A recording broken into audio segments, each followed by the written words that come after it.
This is the ExtraTime.com League of Ireland Voice Notes podcast. I'm Oisin Langan. St. Pat's and Bohs failing to take advantage last night of Shamrock Rovers' slip-up. So the gap remains at 4 points between St. Pat's and leaders Shamrock Rovers. We'll be hearing from Stephen Bradley shortly and the Shelbourne manager Damien Duff. Those two drawing 1-1 in a Dublin derby at Tolka Park.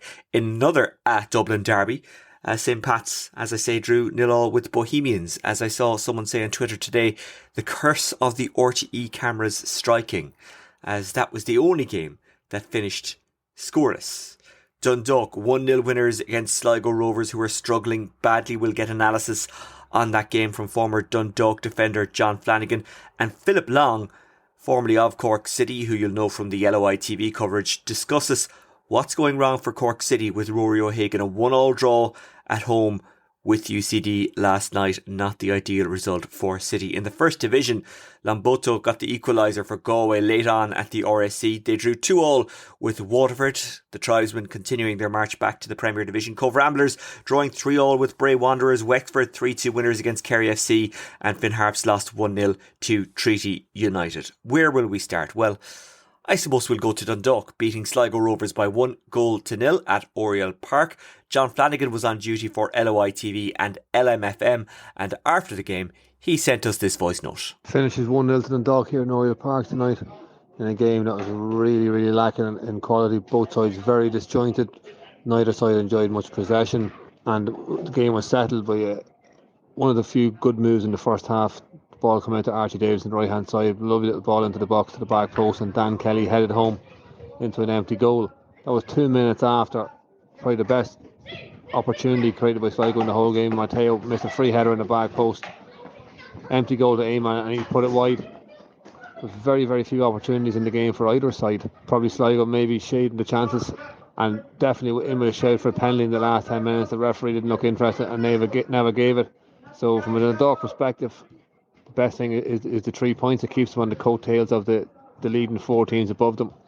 Sligo slowly but surely getting dragged into that playoff position battle with Cork City. Former Dundalk defender John Flanagan on their 1-0 win against Sligo Rovers. Right, let's go to Tolka Park. Gavin Malloy with an equaliser for Shells in the 94th minute. What a season he's having. What a player he is. Marcus Poom had put Rovers 1-0 up after 20 minutes. A draw at Tolka Park. Was Stephen Bradley happy, sad or indifferent? Well, let's find out. This is what he had to say to LOI TV. After Bradley, by the way, you'll hear from Damien Duff. I feel we should have won the game. I think first half we had enough chances to kill the game off. We obviously didn't take them, and at 1-0 they're always in the game. Anything can happen. 94th minute we give away a poor goal from our point of view. It drops 4 yards out on the score, but yeah, I definitely feel we should win the game. Deserved point. Game of two halves. They were obviously the better team in the first half. I don't think we ever really came out of the blocks. Obviously made a couple of changes at half time. Changed the set with a few things as well. But here that wasn't the reason. The lads just getting more on the front foot and bringing the fire. And we were the better team and absolutely deserved the points gone off the second half. This is the ExtraTime.com League of Ireland Voice Notes podcast. Right now, let's concentrate on the relegation battle. A battle that is getting harder for Cork City.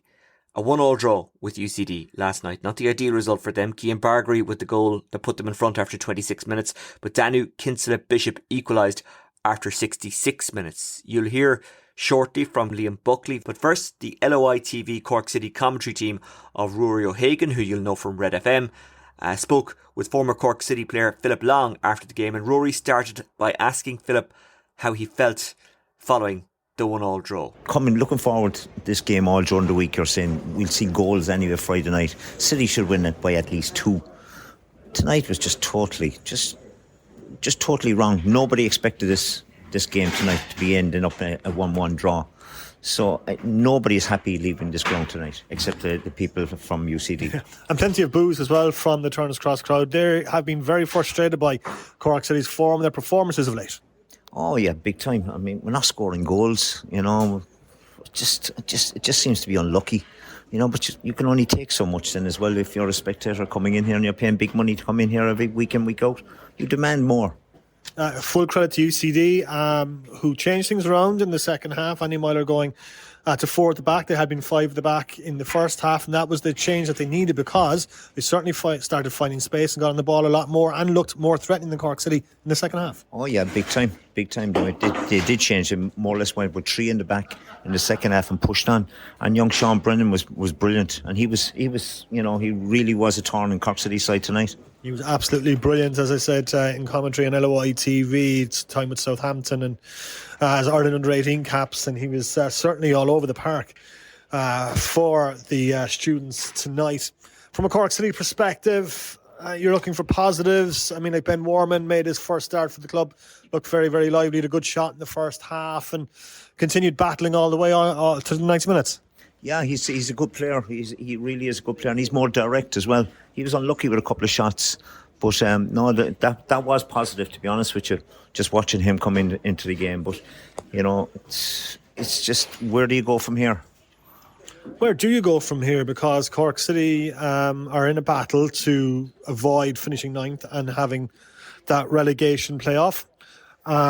They had a chance tonight to close the ground on Drogheda United, who have lost to Dundalk. They didn't take it. They're now 5 points behind Drogheda United, and with games running out, it's starting to look like a bit of a mountain to climb for Cork City. Yeah, it is a mountain, really. Yeah, I mean, Drogheda have a game in hand now as well over City. It is a mountain to climb. So I honestly don't know. It just looks as if it's going to head for a playoff.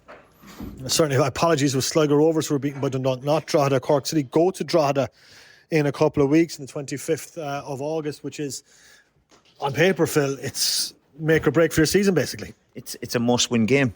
I wouldn't fancy going up to Drogheda and trying to get a 3 points against Drogheda. They're a good side as well, so it's going to be hard. It's going to be very, very hard coming up to the end of the season. If you're looking again for positives from the Cork City perspective, change of formation. They went to 4 at the back for today's game, and that allowed the wingers to be on the ball and the fullbacks to overlap, which City used to great effect in the first half. Yeah, they did, yeah. And young Kabaya was very good up front. He was battling hard. I'd be honest, I wouldn't have taken him off. I'd have kept him on. He probably suited Rory Keating's type of play. But when Keating came on, Kabaya went out on the left, and I don't think he's a left-sided player. I think he's an up front, and he was having fierce problems with Keeney, and they were battling mad, and he was winning. He was winning those that physical contest up there, and next thing he was put wide on the left. Keeney was delighted to see him going out wide on the left. Right, so it's FAI Cup next weekend. UCD taking on Galway, Cork City taking on Munster rivals Waterford. They have the Munster Senior Cup against Cove Ramblers on Monday before that. Just before we wrap up, Phil, just a word on Rory Keating. It's been an incredibly tough few weeks for his family as they deal with the unimaginable. Rory Keating was back in training this week, came on as a second half substitute. You could see the response from the crowd meant a lot to him, and our thoughts are indeed with every member of the Keating family. Great to see Rory back and great to see him playing football again. Oh yeah, definitely. Everyone was very, very happy to see Rory going out onto the pitch tonight. And you could see that everyone stood up and applauded him, and deep down he felt that and he enjoyed that as well. And that's a credit to the Cork people here and the club. It's a great club. If they just keep on pushing, and it was a great touch then when he coming on and everyone just applauded him coming on. It was lovely to see. It certainly was. Philip Long, sir, as always, a pleasure. Thank you, Rory. That's the Cork City SC LOI TV commentary team of Rory O'Hagan from Red FM and of course former Cork City player Philip Long. Rory caught up with Liam Buckley after the game and put it to him that it was a disappointing night in Turner's Cross. Yeah, bearing in mind coming in at half time 1-0, I thought we were reasonably comfortable at that stage, but just the second half was poor. What changed in the second half? We just didn't get on the ball enough. We didn't play, we didn't pass it well enough. In fairness, UC came back into it, but we just didn't do enough on the ball. First half you were dominant. You obviously ruined it. You didn't create that many chances, I suppose, and put their keeper under pressure. Yeah. I thought the first half wasn't too bad, but as I say, once the second half, UC had a couple of chances, we had a few chances. Overall, I think we marginally got better, but it just is really not good enough from an overall performance point of view. Are the heads down now in the dressing room after that? Okay, everybody's disappointed. I'm sure that everybody in the crowd is disappointed. we've got 9 games to go. We've got to dig in and make sure we scrap something out of every game. Kind of way. Now we've picked up results against here with Rovers. You've drawn with UCD. You're this, that, and the other. We just need to make sure we scrap out the rest of these games, because there will be points won and lost everywhere. We just need to get it better. A couple of positives from a Cork City perspective. Ben Warman's performance I thought was excellent tonight. Yeah, it's very good. Yeah, bear in mind that's his first full game this season. So I'm looking forward to working with him for the rest of the season. And for Rory Keating to come on and get that reception, you could see it meant a lot to him. Yeah, it did. Yeah. We'll just try and build Rory's fitness up now over the next period. We just need to be careful with that. He doesn't pick up any injuries. That's why we only brought him on for a few minutes in the second half. A big week now for your side. Munster Senior Cup final coming up on Monday, which is always a fun game. But I imagine you'll be resting people with the Cup clash on Friday in mind. Yeah, we've got 2 important games. Obviously, Covenant we'd like to win, but next Friday in the Cup, we've got to make sure we're as fresh as we can be for there, and please God we can get a result there. Liam Buckley speaking to Rory O'Hagan of Red FM and LOI TV following their 1-1 draw with UCD. Right, let's go through the roundup. Last night, St. Pat's drawing 0-0 with Bohemians. That one was on RTE if you want to go back and watch it, but we didn't focus on it too heavily because it was on the actual public service broadcaster. Plus, we can occasionally be Pats heavy here because I cover all the Pats home games. Obviously not last night because it was on RTE rather than LOI TV. Shelbourne drawing 1-1 with Shamrock Rovers. Dundalk 1-0 winners against Sligo Rovers. Sligo Rovers slipping backwards. It's getting worrying for Rovers fans. Cork City drawing 1-1 with UCD. Let's have a look at the table and what it all means. Shamrock Rovers on top on 51 points. They caught a bit of a break because St. Pat's drew with Bohemians, so they're still 4 points behind. Those two have the same amount of games played. Bohemians also having played 27 games. They're third on 46 points. Derry, they've got 2 games in hand on everyone. They're on 43 points. And of course, they play Drogheda tomorrow. Derry are having a European adventure. That's now official because they're into their 3rd tie. Let's hope there'll be a 4th. They were unlucky not to get a result in Tobal on Thursday afternoon. I watched the game and they had chances. Duffy particularly had one that you'd expect him to score, but he didn't. But they're more than capable of beating Tobal of Kazakhstan in Talat next Thursday. Let's hope they do. I'm going to that game. I'm really, really looking forward to it. Derry 4th in the table on 43 points, but as I say, 2 games in hand on the 3 above them. So if they win tomorrow, they'll be on 46 points. Tomorrow as I speak, that's Sunday. If they win tomorrow, they'll be on 46 points and just 1 behind St. Pat's, 4 behind Shamrock Rovers, and of course level with Bows. Dundalk, they're on 27 games. They're on 43 points. They're in 5th. Derry 6th on 40 points. Sligo 7th on 30 points. Drogheda 8th on 29 points. But of course they have a game in hand on Sligo Rovers, and if they win, they'll leapfrog them. Cork City 2nd from bottom on 24 points, and UCD, who also have a game in hand, bottom on 10 points. So that's how it looks in the Premier Division. Just to zip through the First Division results again. Cove Ramblers 3-3 with Bray Wanderers at St. Coleman's Park. Waterford FC 2, Galway United 2. That's the final score from the RSC. Wexford 3, Kerry FC 2, and Finn Harps 0, Treaty United 1 in the playoff kind of race. Galway United on 70 points, 16 points clear of Waterford FC. Waterford FC have a game in hand, but I don't think it'll make too much difference. Cove Ramblers 3rd on 42 points, Athlone 4th on 37 points, and Wexford FC 5th on 35 points. So at the moment the playoff spots are taken by Waterford, Cove, Athlone and Wexford. Waterford look safe, they look guaranteed a playoff spot. Then after that it's a little bit of a battle. Bray Wanderers still in that fight, they're in 6th position on 32 points. Longford's still in there as well on 31 points. They've got a game in hand, as do Treaty United, who got a great win and a big win last night. They're on 30 points. Finn Harps on 29 points. They've played a game more than the 2 above them, Treaty and Longford. Kerry FC on 7 points. They're out of it, but look, we've said this on repeat, haven't we? That's not really what it's about for Kerry FC this year. It's about getting wins if they can, getting results if they can, and learning and building, and they're certainly doing that. That playoff race is really, really tight. So like in the First Division, the promotion race, the automatic promotion race, the race for the automatic promotion spot, I should say, that's done. But there's so much else still to play for. Fixtures, well, today, as we speak, that's Saturday, Longford Town taking on Athlone. Tomorrow, Derry City welcoming Drogheda. Kickoff is at 6:30. And on Monday night, if you're at a loose end, pop along to the Munster Senior Cup final, Cork City taking on the defending champions, I might add, Cove Ramblers. The very best of luck to Derry on Thursday night against Tobol of Kazakhstan. It's very much a game that I think they're capable of winning. An interesting article actually from David Jeffrey. You might remember him from managing Linfield. He was in charge when they won the first Setanta Cup, as it was known then, went on to be known as the Setanta Sports Cup. He then managed Ballymena. He's now not in management, and he has written about how he'd like to see Derry City potentially back in the Irish League. I can't see it happening.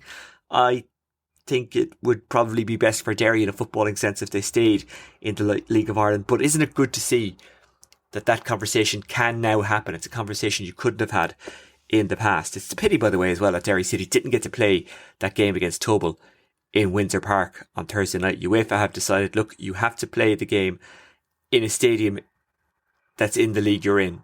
I think it's a bit short-sighted by UEFA, given that it's just a different kind of situation. But anyway, there we go. I'm going along on Thursday night, so there will be a podcast after Derry City's hopefully win against Tobol.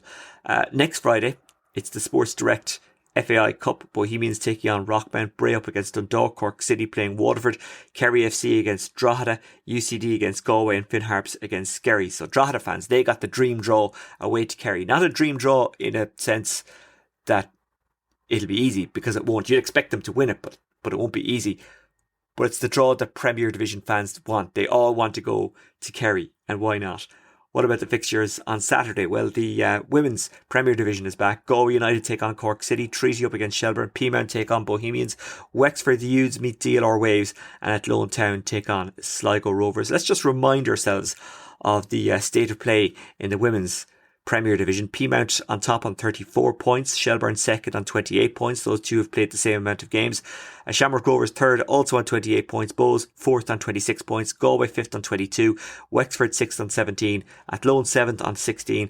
DLR Waves 8th on 13. Treaty United 9th on 8. Sligo Rovers second from bottom on 4. And Cork City bottom on 2. That's the way it is in the Women's Premier Division. Right, that's it from myself, Oisin Langan. For this extratime.com League of Ireland Voice Notes podcast. Thank you very much for joining us. As always, if you have any feedback, good, bad or indifferent, you can hit me up on Twitter at Oisin Langan, or you can get in contact with extratime.com via their Twitter address at Extra Time News. What a great job Gareth Penrose, the founder and chief of Extra Time, is doing at the moment, by the way. It's all done on a voluntary basis. And July and August is tough because people have lives. They go on holiday. So Gareth is doing it all by himself at times. And he's doing a wonderful job as well. Extratime.com. What a resource it is for Irish football. Right. That's it. We'll talk to you next week. Best of luck to Derry. If you're going to that First Division match tonight, then enjoy it. We'll talk to you soon. Take care. Bye bye.